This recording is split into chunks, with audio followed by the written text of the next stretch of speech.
Good evening friends. तो कैसे हो दोस्तों आप लोग? Welcome back to my channel. और हम लोग मिल चुके हैं एक नए टॉपिक के साथ। टॉपिक पुराना वाला ही है, जो उसके बचे हुए हिस्से हैं इसमें हम लोग डिस्कस करेंगे। इसलिए मैंने टॉपिक का जो नाम लिखा है वो applied anatomy physiology and physics part 2 लिखा है। ठीक है, आप सभी जानते हैं कि ये जो लेक्चर है वो अजय यादव बुक से मैंने कंटेंट को उठाया हुआ है। और एम्स के जितने भी एग्जाम्स हैं, रिसेंटली जो एम्स का एग्जाम होने वाला है वो है आपका एम्स गोरखपुर, और इसी पे बेस्ड है। तो आज के ये टॉपिक कवर होने के बाद हम लाएंगे इस पे एमसीक्यूज जो है वो डिस्कस करेंगे कि क्या क्या एम्स में इससे रिलेवेंट एमसीक्यूज आ सकते हैं और किस तरीके से आपको तैयारी करनी चाहिए। तो आई होप पिछला लेक्चर जो था वो बहुत आपके लिए इंफॉर्मेटिव रहा होगा और आपने बहुत कुछ सीखा होगा। लेकिन अभी तक मैंने उसमें से कोई भी डाउट्स किसी को ऐसा पूछते हुए नहीं देखा। आई होप हो सकता है कि आपको वो टॉपिक बहुत अच्छे से क्लियर हो गया हो। तो चलिए डिस्कस करते हैं।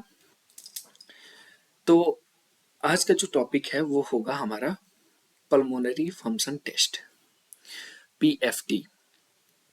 तो दोस्तों, पल्मोनरी फंक्शन टेस्ट यानी लंग्स का जो फंक्शन टेस्ट जो हम लोग करते हैं, है ना, वो क्यों करते हैं, एनेस्थीसिया में इसका क्या रेलेवेंस है, क्यों ये इतना इम्पोर्टेंट है, ये सारी चीजें हम लोग डिस्कस करेंगे। तो ये एक नॉन इन्वेसिव टेस्ट है ना। किस प्रकार का टेस्ट है दोस्तों? ये एक प्रकार का नॉन इन्वेसिव टेस्ट है। तो नॉन इन्वेसिव टेस्ट का मतलब किसी भी तरह का जो है ना ही इंसिजन लगता है और ना ही कोई ट्यूब और कोई भी इंस्ट्रूमेंट जो है इस टेस्ट को परफॉर्म करने के लिए आपके गले या आपके लंग्स में हम डालते हैं। चेक द लंग फंक्शन, और ये नॉन इन्वेसिव टेस्ट है और इससे हम क्या करते हैं, लंग्स का फंक्शन जो है वो हम टेस्ट करते हैं।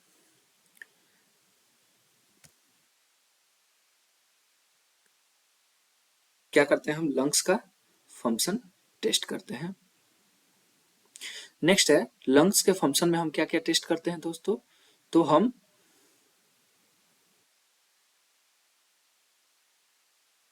Volume, air flow, gas exchange to diagnose disease like asthma और सीओपीडी। तो सीओपीडी का फुल फॉर्म आप जानते होंगे, हमें कमेंट में भी भेज सकते हो, ऐसे मैं बतला भी देता हूँ। क्रोनिक ऑब्स्ट्रक्टिव पल्मोनरी डिजीज और अस्थमा, है ना। तो आप जानते हो अस्थमा जो क्या है, एक प्रकार का क्रोनिक डिजीज है, और इससे जो सफरिंग पेशेंट्स होते हैं वो प्रोलॉन्ग टाइम तक सफर करते हैं, है ना। ये क्यूरेबल नहीं है और ये बस आप प्रिवेंट कर सकते हो इसे। इसके जो भी कॉम्प्लिकेशंस होंगे उन्हें आप डिप्रेस कर सकते हो बाय ड्रग और अदर मेथड। सॉरी। तो कितने जो लंग्स फंक्शन टेस्ट करते हैं इसमें हम बहुत सारे वॉल्यूम्स और बहुत सारे कैपेसिटीज के बारे में डिस्कस करेंगे। तो फर्स्ट ऑफ ऑल जो है आपका वो क्या है? फर्स्ट है आपका टाइडल वॉल्यूम, सेकंड है आपका रेसिड्यूअल वॉल्यूम, थर्ड है आपका इंस्पायरेटरी रिजर्व वॉल्यूम, फोर्थ है आपका इंस्पायरेटरी कैपेसिटी। मैंने बोला था कि हम वॉल्यूम्स के बारे में जिक्र करेंगे और हम कैपेसिटीज के बारे में जिक्र करेंगे। ठीक है, तो हम फर्स्ट पढ़ रहे हैं इंस्पायरेटरी कैपेसिटी, सेकंड जो है वो एक्सपायरेटरी रिजर्व वॉल्यूम और फंक्शनल रेसिडुअल कैपेसिटी। फिर यहाँ देखिएगा कैपेसिटी का जिक्र हो रहा है। नेक्स्ट है वाइटल कैपेसिटी और लास्ट में total lungs capacity. All the lungs volumes are approximately 5% less in females except residual volume. Residual volume जो होता है वो सेम होता है, बाकी अदर जो वॉल्यूम्स हैं वो 5% जो है वो कम होते हैं एक्सपेक्ट ये फीमेल्स में आपके, है ना, एज कंपेयर टू मेल। तो हम बात करते हैं लंग्स वॉल्यूम और कैपेसिटीज की। तो हमने पहला देखा था वो है आपका टीवी यानी टाइडल वॉल्यूम। तो टाइडल वॉल्यूम क्या है दोस्तों? तो वॉल्यूम ऑफ इंस्पायर्ड और एक्सपायर्ड, वॉल्यूम ऑफ इंस्पायर्ड और expired in each breath during normal quiet respiration. तो वो कितना होता है? जैसे नॉर्मली हमने सांस लिया, इनहेल किया और एक्सहेल किया, तो ये वॉल्यूम हमारा हो गया टाइडल वॉल्यूम। तो जो भी वॉल्यूम ऑफ एयर हमने इनहेल किया और जो भी वॉल्यूम ऑफ एयर हमने एक्सहेल किया, ये हमारा टाइडल वॉल्यूम हो जाएगा।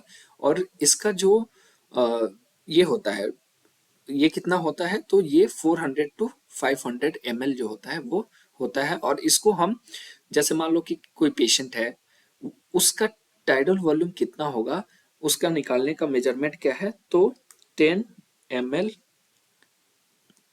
पर केजी। कितना है, 10 ml per KG.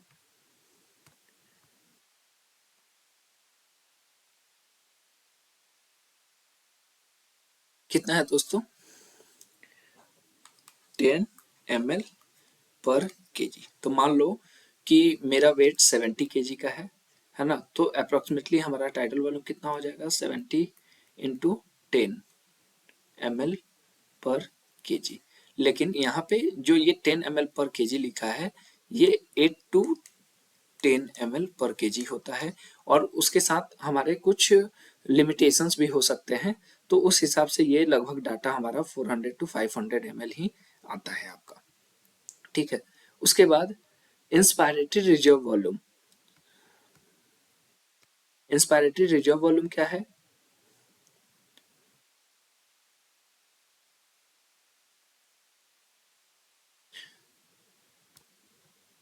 Inspiratory reserve volume क्या है दोस्तों, तो it is the maximum volume of gas which a person can inhale from the end inspiratory position.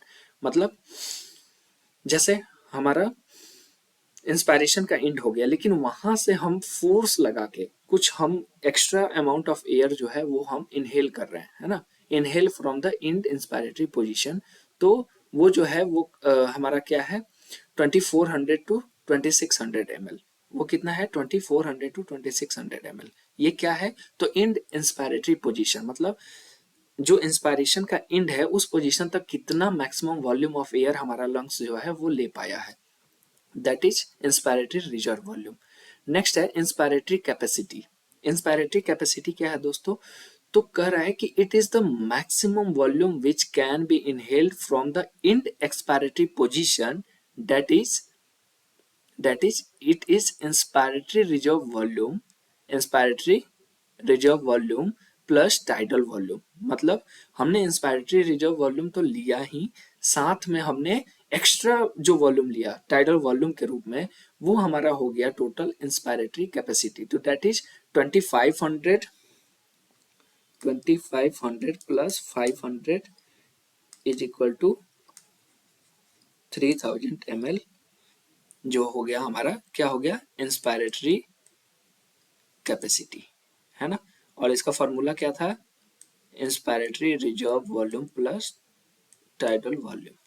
ठीक है दोस्तों, और इंस्पायरेटरी रिजर्व वॉल्यूम क्या है, अब सॉरी एक्सपायरेटरी रिजर्व वॉल्यूम क्या है।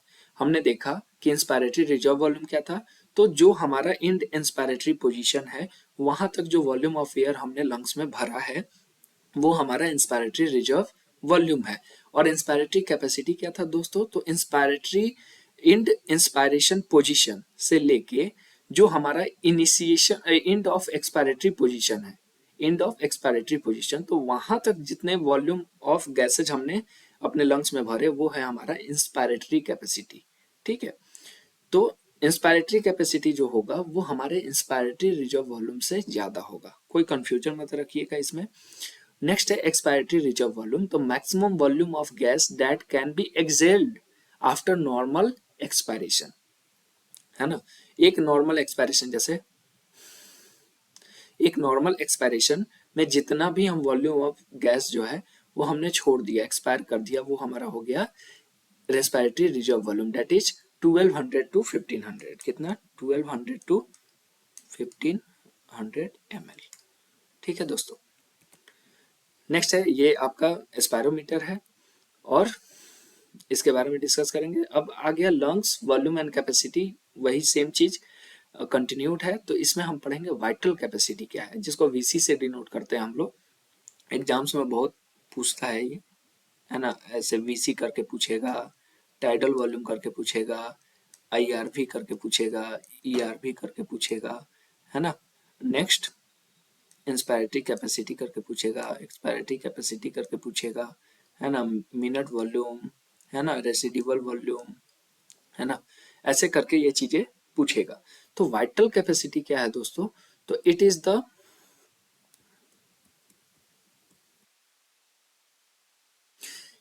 The maximum amount of gas that can be exhaled after maximum inhalation, that is कर रहा है कि ये मैक्सिमम अमाउंट ऑफ गैस है जो हम एक्सेल करते हैं आफ्टर मैक्सिमम इनहेलेशन।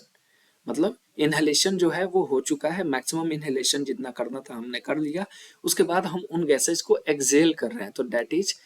अब इसमें क्या क्या चीजें इसके फॉर्मुलेशन में आएंगी, तो IRV मतलब inspiratory reserve volume plus tidal volume plus ERV मतलब एक्सपायरेटरी रिजर्व वॉल्यूम। तो IRV था वो कितना था आपको दोस्तों?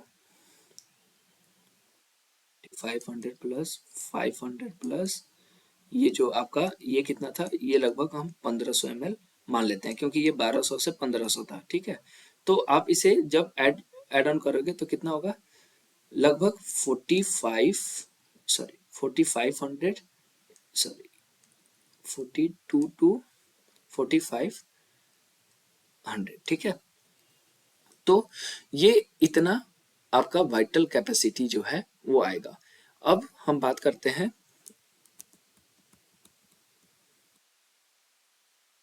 रेसिड्यूअल वॉल्यूम क्या है हमारा, है ना। रेसिड्यूअल वॉल्यूम क्या है? तो it is volume of gas still present in the lungs after maximal expiration. जो भी मैक्सिमम एक्सपायरेशन हमें करना था, सांस छोड़ना था, वो हमने छोड़ दिया, है ना। लेकिन उसके होने के बाद भी हमारा ये जो वॉल्यूम है वो हमारे लंग्स में बचा हुआ है। इसको देखेंगे, हम क्या कर रहे थे, इंस्पायरेटरी रिजर्व वॉल्यूम ले रहे थे, जो कितना था लगभग दोस्तों, 2500 से 3000 मान लीजिए, है ना।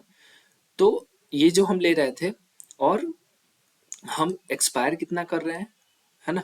एक्सपायर हम कर रहे हैं कितना दोस्तों, तो हम लगभग 1200 से 1500 ml गैसेज को हम एक्सपायर कर रहे हैं। तो अगर आप इसमें से इसे माइनस करोगे तो ये लगभग 1200 से 1500 बच जाएगा, जो कि आपका रेसिडुअल वॉल्यूम, यानी ये लंग्स में जो है इतना वॉल्यूम जो है वो बचा रह जाएगा, ठीक है। अब कह रहा है कि मैक्सिमम ब्रीदिंग कैपेसिटी क्या होगा, तो maximum volume of air that can be breathed per minute, it is 120 to 170 litre per minute. कितना होगा दोस्तों, 120 टू 170 लीटर पर मिनट, ये होगा आपका मैक्सिमम ब्रीथिंग कैपेसिटी, है ना। मैंने शॉर्ट में लिख दिया है MBC, ठीक है। तो इसको आप क्या पढ़ोगे, मैक्सिमम ब्रीदिंग कैपेसिटी, जो कितना होता है 120 टू 170 लीटर पर मिनट, मतलब एक मिनट में कितना, 120 to 170 litre. Normally it is measured for 15 second and express as litre per minute. और इसे हमें मेजर कितना, मतलब इसकी गणना कितनी देर में करनी होती है, तो 15 सेकेंड में हमें करना होता है। और इसका जो एक्सप्रेशन होता है, मतलब यूनिट ऑफ एक्सप्रेशन जो होता है वो लीटर पर मिनट होता है। नेक्स्ट है आपका मिनट वॉल्यूम क्या होता है ना, या मिनट वेंटिलेशन आप पढ़े होंगे। तो मिनट वॉल्यूम क्या होता है, तो it is the tidal volume into respiratory rate, है ना। एनेस्थीसिया में पूछा जाता है कि व्हाट इज मिनट वेंटिलेशन, तो मिनट वेंटिलेशन का फॉर्मूला होता है tidal volume into respiratory rate. तो कल मैंने बताया था एडल्ट के लिए रेस्पिरेटरी रेट क्या होता है, 12 से 20 पर मिनट, ठीक है। तो टाइडल वॉल्यूम कितना था आपका 500 ml, रेस्पिरेटरी रेट 12 ही रख दो, तो 12 25 60, यानी लगभग 6000 ml, यानी 6 लीटर। समझ गए दोस्तों। तो एक मिनट में जो है हम इतना वेंटिलेट करेंगे, यहाँ इसकी गणना भी करके दिखा दिया है, कैलकुलेट करके दिखा दिया है कि टोटल लंग्स। अब इसको हम एक और जो हमारा ये है टॉपिक है, टोटल लंग वॉल्यूम क्या होता है ना। तो टोटल लंग वॉल्यूम होता है IRV मतलब inspiratory reserve volume plus tidal volume plus expiratory reserve volume plus residual volume. तो ये लगभग कितना हो जाएगा, 5500 से 6000 ml, यानी लगभग 5.5 to 6 litre, sorry functional residual capacity क्या होता है, इसके बारे में भी एनेस्थीसिया में बहुत ज्यादा जिक्र होता है। एफआरसी क्या होता है ना। तो it is the volume of gas in lungs after end expiration. It is expiratory reserve volume plus residual volume. तो कितना हो जाएगा दोस्तों, that is 2400 to 2600 ml during general anesthesia. force residual capacity is force residual capacity is decreased by 15 to 20%। तो जब भी हम जी देंगे, जनरल एनेस्थेटिक देंगे पर्सन को, मैंने बोला ना कि ये फारसी जो है वो जनरल एनेस्थेसिया के लिए बहुत इंपॉर्टेंट है, तो उसका जो फोर्स रेसिडुअल कैपेसिटी होगा वो कितना 15 से 20% जो है वो डिक्रीज कर जाएगा। ठीक है, नेक्स्ट है, इन सारे वॉल्यूम्स को हमने ये ग्राफ में दिखा रखा है। तो मान लीजिए जो कोई बच्चे बीओटीटी है ना, बीओटीएटी कोर्स कर रहे हो, या डिप्लोमा ऑपरेशन थिएटर, या डिप्लोमा एनेस्थीसिया है ना, या क्रिटिकल केयर, या नर्सिंग, तो उन सबको जो है हमारा एनाटॉमी एंड फिजियोलॉजी पढ़ना होता है। तो उसके लिए ये डायग्राम जो है वो बहुत ही रेलेवेंट है ना। ये डायग्राम जो है वो आपका बहुत ही रेलेवेंट है। ठीक है दोस्तों, ये याद रखोगे। तो आईआरवी क्या पढ़ा था हमने, इंस्पायरेटरी रिजर्व वॉल्यूम, और TV title volume, ERV expiratory reserve volume, और आरवी रेसिडुअल वॉल्यूम, है ना। क्या पढ़ा था, रेसिडुअल सॉरी वॉल्यूम। ठीक है, अब हमने जो इंस्पायरेटरी कैपेसिटी पढ़ी थी, वाइटल कैपेसिटी पढ़ी थी, टोटल लंग कैपेसिटी पढ़ी थी, है ना, फोर्स रेसिडुअल कैपेसिटी पढ़ी थी। तो इन सब का फॉर्मुलेशन यहाँ पे दिया हुआ है, इनको डायग्रामेटिकली हम कैसे दिखा रहे हैं। तो टाइटल वॉल्यूम और इंस्पायरेटरी रेसिडुअल वॉल्यूम मिलके क्या बना रहे हैं, इंस्पायरेटरी कैपेसिटी। ठीक है, और इंस्पायरेटरी रेसिडुअल वॉल्यूम और टाइटल वॉल्यूम और एक्सपायरेटरी रेसिडुअल वॉल्यूम मिलके क्या बना रहे हैं आपका, वाइटल कैपेसिटी, जो कि हमने इसके डेफिनेशन में पढ़ा था। और टीएलसी यानी एडिशन ऑफ ऑल वॉल्यूम्स, मतलब IRV plus TV plus ERV plus residual volume. और एफआरसी मतलब force residual functional residual capacity is addition of ERV plus residual volume, जो कि जनरल एनेस्थीसिया में ये 15 से 20% क्या हो जाता था, कम हो जाता था। ठीक है दोस्तों, तो याद रखोगे यहाँ पे सारे इसके फुल फॉर्म लिखे हुए हैं, है ना, आप लोग देख लेना। नेक्स्ट है, अब हम पल्मोनरी फंक्शन टेस्ट कर रहे हैं। तो सिंपल बेड साइड जो टेस्ट होते हैं वो क्या होते हैं। तो जब भी पेशेंट पीएससी के लिए जाता है तो हम उसको बोलते हैं कि आप अपने ब्रेथ को होल्ड करो, और उसके टाइम को हम कैलकुलेट करते हैं। तो कह रहा है कि फर्स्ट ऑफ ऑल जो है वो आपका क्या है, breath holding time. Breath holding time कितना होना चाहिए, मोर देन 25 सेकेंड होना चाहिए। ये जितना ज्यादा होगा, मतलब 1 मिनट या 2 मिनट, जितना ज्यादा होगा उतना ही पेशेंट के लिए बेहतर होगा। यानी उसका जो पल्मोनरी फंक्शन टेस्ट है वो उतना इन्हांस्ड है, उतना बेहतर है। ठीक है, तो it is very simple and useful bed side test. Normal is more than 25 second. 25 second अगर है, अच्छा आपने कोरोना के टाइम पे देखा होगा दोस्तों, है ना, हर व्यक्ति जो है एक दूसरे को स्टेटस पे भेज रहा था कि आपका लंग्स कितना हेल्दी है, या आपको कोरोना वायरस का इन्फेक्शन लगा है कि नहीं लगा है, आप टेस्ट करो। और आपको एक बिप करके वो आता था, और वहां से ब्रेथ होल्ड करना होता था, और एक फिर बीप का साइन आता था, फिर वहां पे आपको ब्रेथ अपना छोड़ देना होता था। तो अगर ये ड्यूरेशन आप क्रॉस कर जा रहे हो बिना सांस लिए हुए, यानी आपका लंग्स जो है वो प्रॉपर फंक्शनिंग है, आपको कोरोना वायरस का इन्फेक्शन नहीं लगा हुआ है। तो यही normal breathing holding breath holding time है, और bed side test, simple bed test side test है ना, पीएफटी के लिए, पल्मोनरी फंक्शन टेस्ट के लिए। तो नॉर्मल कितना होता है, मैंने बताया, नॉर्मल मोर देन 25 सेकेंड। ठीक है, patient with breath holding time of 15 to 25 second. अब मान लीजिए किसी का 15 से 25 सेकंड ही आ रहा है, तो ये तो 25 सेकंड से ज़्यादा नहीं है और 15 सेकंड से कम नहीं है ना? ये दोनों चीज़ें हमें देखनी पड़ेगी क्योंकि बाउंड्री लाइन यही है आपका। तो जिनका 15 से 25 सेकंड आए आर कंसीडर बॉर्डर लाइन, है ना? Border line cases and breath holding time less than 15 second indicate severe pulmonary dysfunction. ठीक है, तो सीवियर पल्मोनरी डिस्फंक्शन है, हो सकता है कि ये सिगरेट स्मोक करते हो, है ना? सिगरेट स्मोक करते हो, या हो सकता है इनको कोई रेस्पिरेटरी डिजीज हो, है ना? उस हिसाब से हमारे प्लान ऑफ एनेस्थीसिया में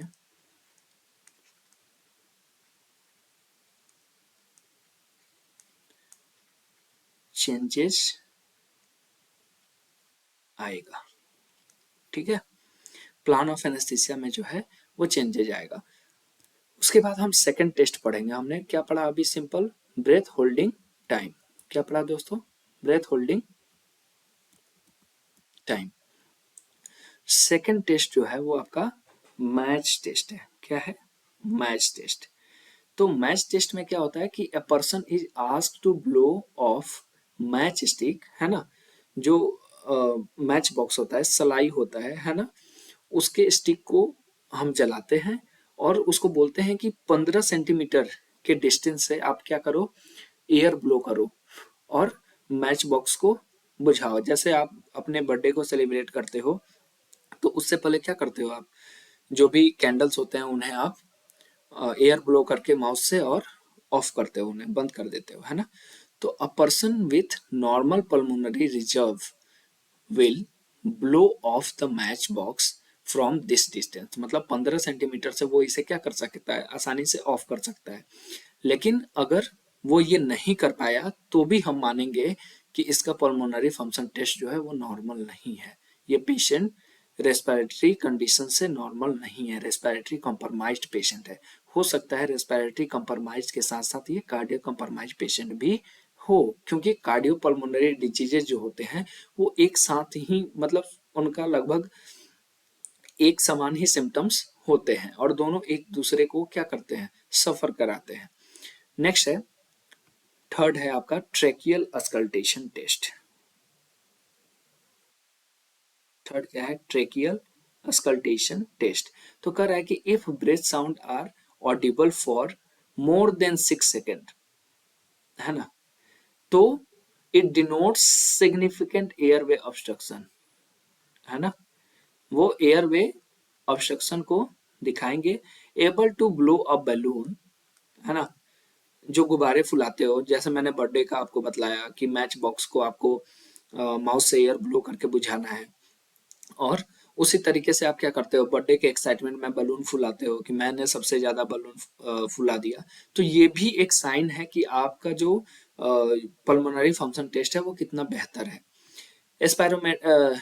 एस्पायरोमेट्री by pocket size micro spirometers can now be performed on bed side. तो ये मैच टेस्ट था 15 सेंटीमीटर के डिस्टेंस से जो है, ये जो डिस्टेंस है 15 सेंटीमीटर होगा। ठीक है, नेक्स्ट है स्पायरोमेट्री। तो it is the instrument use to measure the following lungs volume, है ना? कौन कौन से लंग्स वॉल्यूम को मेजर करता है ये? तो फर्स्ट ऑफ ऑल आपका टाइटल वॉल्यूम है, इंस्पायरेटरी रिजर्व वॉल्यूम है, इंस्पायरेटरी कैपेसिटी है, एक्सपायरेटरी रिजर्व वॉल्यूम और वाइटल कैपेसिटी। तो लगभग मैक्सिमम जो हमें नीडेड है ना, वो सारे इसमें इंक्लूड हो गए। ठीक है, can not measure residual volume. ये क्या मेजर नहीं करता?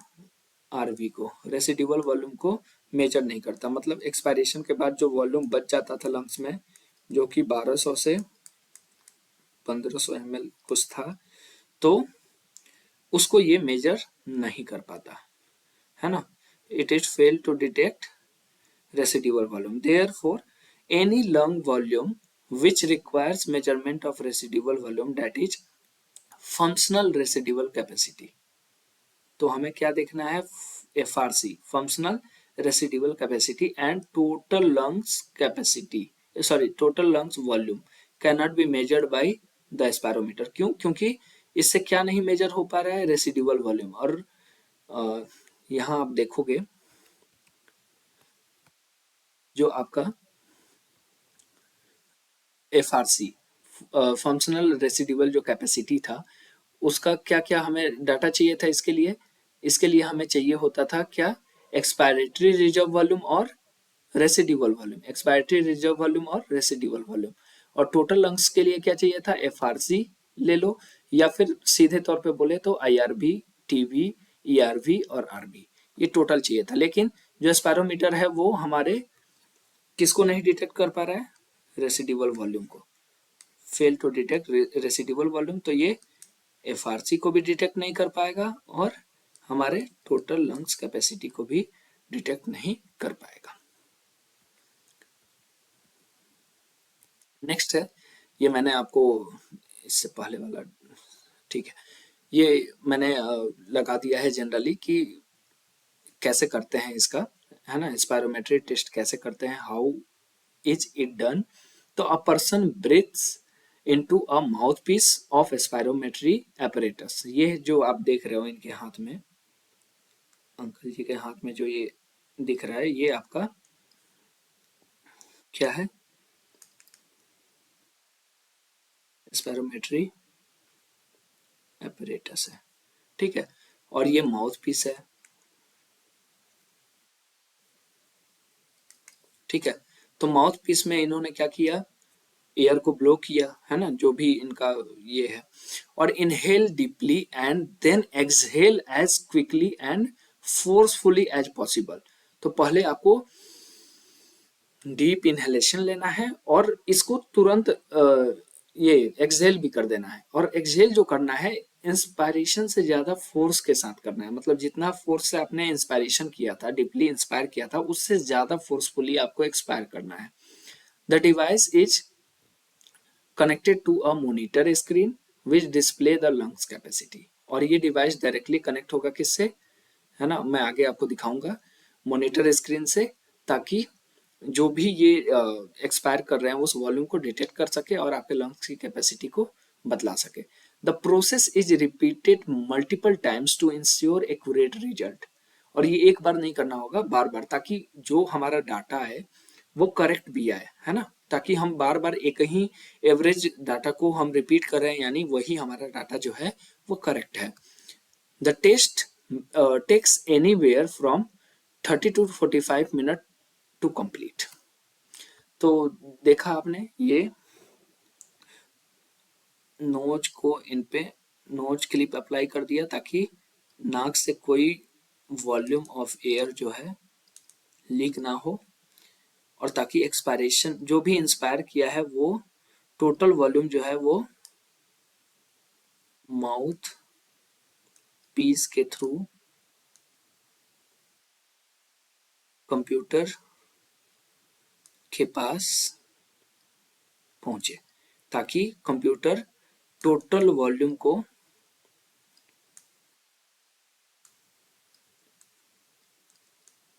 एनालाइज कर सके। ठीक है दोस्तों, नेक्स्ट है फोर्स्ड स्पायरोमेट्री। फोर्स्ड स्पायरोमेट्री या टाइम एक्सपायरेटरी स्पायरोग्राम। तो ये क्या होता है दोस्तों? FVC इसे बोलते हैं, फोर्स्ड वाइटल कैपेसिटी। ठीक है, तो expiration is performed as hard as possible. It is 4200 to 4500 ml, यानी 75 to 80 ml पर kg बॉडी वेट के हिसाब से इसको हमने निकाला है। और फोर्स एक्सपायरेटरी वॉल्यूम यानी FEV, it is the volume of gas expired in 1 second, यानी FEV, force expiratory volume in 1 second, force expiratory volume in 2 second and force expiratory volume in 3 second, measured from the start of expiration after full inspiration. Force vital capacity, है ना, normal person can exhale 83 to 85% of force vital capacity in 1 second. So FEV1 is 83 to 85%, क्योंकि 1 second में ये कितना वो कर रहा है, 1 सेकेंड में ये 83 टू 85% कर रहा है। तो FEV जो हमारा हो जाएगा, FEV 1 second is 83 to 85%, 93% in 2 second and 97% in 3 second. मतलब FEV1 second is 83 to 85%, FEV2 is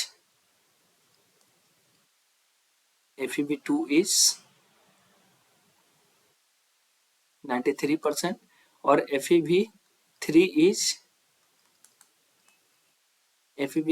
97%। तो ये तीनों डाटा आपको निकल के सामने आएंगे। तो कह रहा है कि फोर्स एक्सपायरेटिव वॉल्यूम यानी FEV1 अपॉन FCV फोर्स वाइटल कैपेसिटी का जो रेशियो निकलेगा is important as this ratio is decrease in obstructive lung disease. किसमें? जो ऑब्स्ट्रक्टिव लंग डिजीज के पेशेंट होंगे उसमें ये जो डाटा का रेशियो आएगा वो डिक्रीज कर जाएगा। ठीक है, it is expressed as percentage, और ये किस में दिखेगा? परसेंटेज में, जो आप यहाँ देख भी रहे हो। ठीक है, अब है पीक एक्सपायरेटिव वॉल्यूम रेट क्या होता है? तो normal 500 to 600 litre per minute होता है। Force mid expiratory flow rate कितना होता है? तो measure flow rate during 25 to 75% of acceleration. ठीक है, body plethysmograph is also use to measure airway resistance. ठीक है, नॉर्मल एयरवे रेजिस्टेंस कितना होता है? तो 2.5 सेंटीमीटर ऑफ H2O पर लीटर पर सेकेंड। ठीक है, उसके बाद लंग कंप्लायंस क्या होता है दोस्तों? तो it is the volume change per unit of pressure, है ना। जितना तो इसको आप ऐसे भी लिख सकते हो, lung compliance equal to change in volume change in pressure. ये जो डेल्टा है, डेल्टा इंडिकेट, है ना, चेंज। तो delta V equal to change in volume और delta P stands for change in pressure.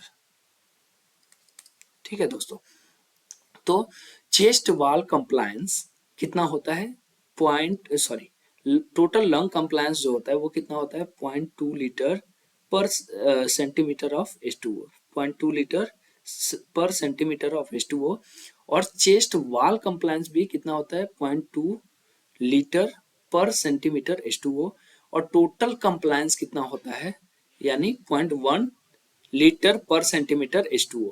अब कह रहा है कि lung and chest wall compliance act in opposite direction, है ना। जैसे एग्जांपल के तौर पे हम लोग देख लेंगे।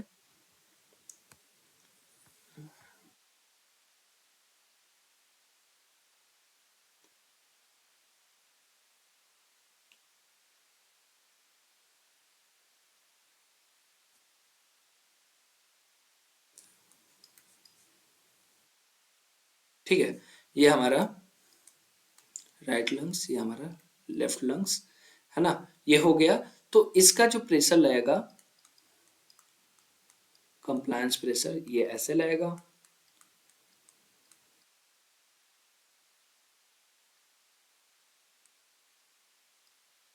और इसके ऊपर है आपका चेस्ट वाल। तो चेस्ट वाल का कुछ कंप्लायंस प्रेशर ऐसे लगेगा। दोनों एक दूसरे के अपोजिट डायरेक्शन में आपका जो है वो प्रेशर लगाते हुए दिखाएंगे। तो कंप्लायंस क्या होता है? तो टोटल चेंज, मैंने आपको बताया था, यहाँ पर भी बतला देता हूँ, delta V total change in volume, change in volume upon change in pressure, change in pressure. ठीक है दोस्तों, अब कह रहा है प्लूरल, ठीक है, प्लूरल प्रेशर क्या होता है? तो सबसे पहले दोस्तों प्ल्यूरा क्या होता है? तो प्ल्यूरा जो है वो आउटर कवरिंग ऑफ लंग्स है, ठीक है। तो प्ल्यूरा के दो लेयर्स होते हैं, है ना, पेराइटल प्ल्यूरा और विसरल प्ल्यूरा। विसरल प्ल्यूरा जो होता है वो direct attach to the lungs होता है, और पेराइटल प्ल्यूरा जो होता है वो विसरल प्ल्यूरा मतलब आउटसाइड द लंग्स होता है, आउटसाइड द विसरल प्ल्यूरा बोल सकते हैं। और इन दोनों लेयर्स के बीच में गैप होता है। एक बार मैं यहाँ पे फिर समझा दे रहा हूँ आपको।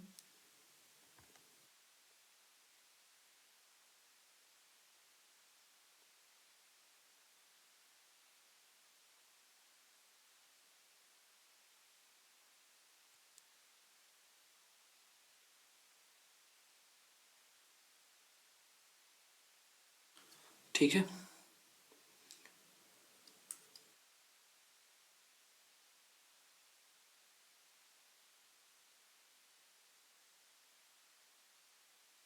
ये आपके लंग्स हो गए, ठीक है। और इनके ऊपर जो है मैंने बोला एक होता है पेराइटल प्ल्यूरा, है ना, सॉरी ये हो गया आपका विसरल प्ल्यूरा जो direct attach to the lungs होगा, और इसके ऊपर होगा आपका पेराइटल प्ल्यूरा। बेहतर होता कि इसे मैं दूसरे कलर से दिखाता, लेकिन खैर आप समझ जाओगे।